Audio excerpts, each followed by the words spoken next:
par le Figaro.fr. AFP agence publiée le 12 février 2018 à 6 heures. Une masse pure agoutante, aussi solide qu'un roc, constituée de graisse et de lingettes jetées dans les toilettes, a été retrouvée dans des égouts de Londres en septembre 2015. Daniel Lilloliva /AFP vidéo, une masse d'une centaine de tonnes et de 250 mètres de long, constituée de graisse domestique jetée dans les toilettes par les habitants de la ville, a été retrouvée dans les égouts, en septembre 2015. Un morceau est désormais exposé au muséum, témoignage d'une nouvelle forme de pollution.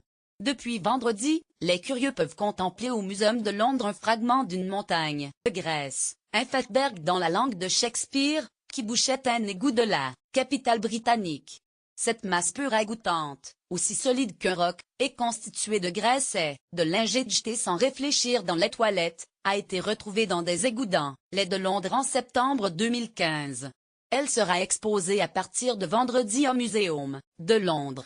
Lire aussi, un iceberg de graisse de Ditton abîme les égouts de Londres. Le fatberg dit quelque chose de l'évolution de Londres, explique Sharon Robinson-Calver, responsable de la conservation des collections au musée.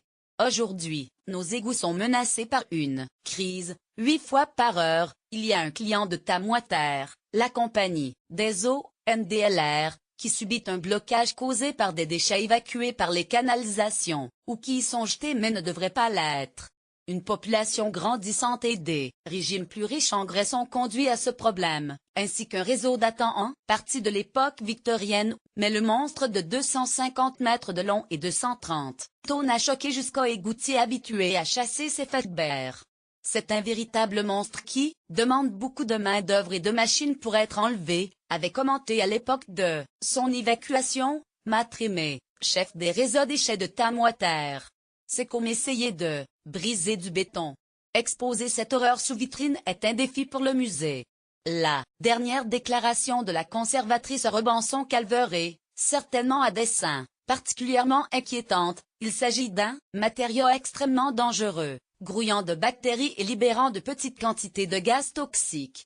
L'échantillon que nous avons pris pourrait contenir des aiguilles hypodermiques, des préservatifs ou des matériaux sanitaires, et est certainement capable de propager des maladies.